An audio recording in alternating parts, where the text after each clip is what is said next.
Hello friends, जय भोले। ये है सुबह सुबह की मॉर्निंग। उसके बाद लास्ट व्लॉग के बाद नेक्स्ट मॉर्निंग है। सुबह 4 बजे हम उठे थे आरती में बैठने के लिए। तो बहुत ही ज़्यादा ठंड थी क्योंकि रात भर बहुत ज़्यादा बारिश हुई थी यहाँ पर बड़े दिनों के बाद। और सुबह इतनी ज़्यादा सर्दी थी कि मन ही नहीं कर रहा था फ्रेंड्स बिस्तरे से उतरने का। तो ये देखो सुबह सुबह का नज़ारा गुफा के बाहर का। काफ़ी ज़्यादा अंधेरा था और इस टाइम अभी लोग भी नहीं थे। तो हमने सोचा कि हम आरती में बैठेंगे और आरती का आनंद उठाएंगे। तो ये है हमारे साथ भाभी और दीदी। ये है गुफा का रास्ता। यहाँ से सीढ़ियाँ चढ़ के आपको गुफा की तरफ जाना होता है। और ये सीढ़ियाँ लगभग 350 के करीब करीब है। कितना सुंदर व्यू लग रहा है सुबह सुबह का।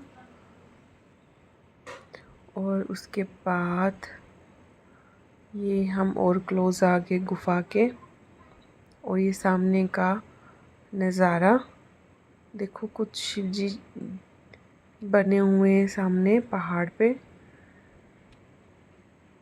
और ये है सारी गुफा का नज़ारा। और थोड़ी थोड़ी सुबह हो गई, हम आरती में बैठकर आ गए थे बाहर। और दर्शन भी अच्छे से हो गए थे हमारे, बहुत अच्छे से दर्शन हुए और आरती का आनंद लिया। और उसके बाद सुबह हो गई थी बाहर और 8 बज गए थे। तो ये है बाहर की तरफ से गुफा का व्यू। अब अंदर का एक्सपीरियंस कैसा रहा बता नहीं सकती फ्रेंड्स मैं। बहुत ही अच्छा एक्सपीरियंस था, बहुत ज़्यादा, मतलब बता नहीं सकती उसको। आप खुद आएंगे फिर आपको फील होगा कि कैसी है, वाइब्स आती है अंदर से। और देखो सामने वाले पहाड़। और उसके बाद आगे हम नीचे सीढ़ियाँ उतर के नीचे, यहाँ पर ये अब लोगों का रश है, ये बढ़ता जा रहा है क्योंकि नीचे से जो है श्रद्धालु आना शुरू हो गए हैं। रात को यहाँ पे रुकना अलाउड नहीं है, लेकिन हम यहाँ पे रुके थे क्योंकि हमारे कज़न की ड्यूटी थी यहाँ पे। तो इसलिए हम यहाँ पे ठहरे हुए थे, अदरवाइज़ यहाँ पे अलाउड नहीं है। तो उसके बाद फ्रेंड्स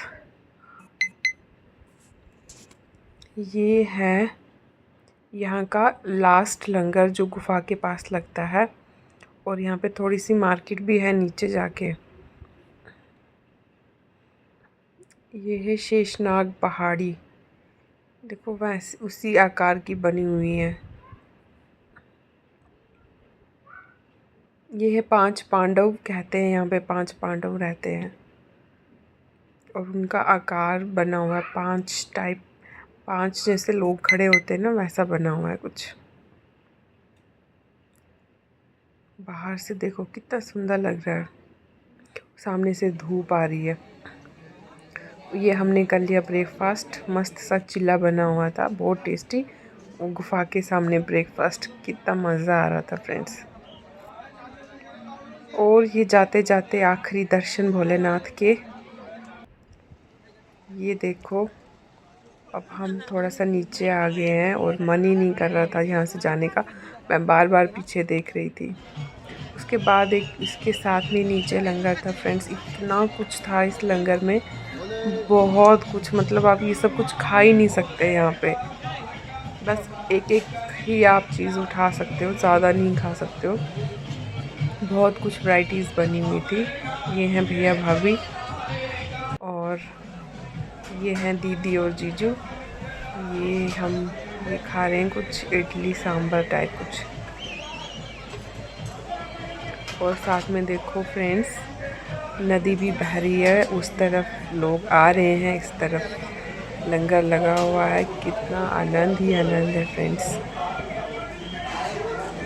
और ये देखो ओम नमः शिवाय इंडियन आर्मी। देखो हमारी इंडियन आर्मी कहाँ कहाँ जाकर ड्यूटीज़ देती है हम लोगों की सेफ्टी के लिए। एक सल्यूट तो बनता है इंडियन आर्मी को। ये है काली माता का मंदिर। ये जो आपको मूर्ति दिख रही है ये नेचुरल है। सामने देखो फ्रेंड्स, बर्फ से ढकी पहाड़ी। इसे कहते हैं संगम, 3 नदियों का संगम कहते हैं इसको। और उसके बाद फ्रेंड्स हम चलते चलते रास्ते में से हमने घोड़ा कर लिया था क्योंकि बहुत ज़्यादा थक गए थे। फिर हमने घोड़ा लिया और हम पहुंच गए श्रीनगर। बालटाल से श्रीनगर। श्रीनगर में काफ़ी ज़्यादा बारिश हुई थी और हो भी रही थी। तो हम यहाँ सुबह सुबह आए ब्रेकफास्ट करने के लिए। नेक्स्ट मॉर्निंग है। तो उसके बाद जाते जाते ये है ऑर्गेनिक केसर की शॉप, ड्राई फ्रूट्स। और यहाँ पे बहुत कुछ, यहाँ पर ना फ्रेंड्स बहुत कुछ मिलता है, कॉस्मेटिक भी और आपको ड्राई फ्रूट्स भी। हमने काफ़ी ज़्यादा शॉपिंग की यहाँ से और बहुत अच्छे रीज़नेबल प्राइस में। अगर आप भी फ्रेंड्स कश्मीर आएँ तो ज़रूर यहाँ से कुछ ना कुछ लें क्योंकि इनके प्रोडक्ट बहुत अच्छे होते हैं और प्राइस भी रीज़नेबल होते हैं। तो ठीक है फ्रेंड्स, मिलते हैं नेक्स्ट व्लॉग में। लाइक कीजिए, कमेंट कीजिए। Bye, thank you.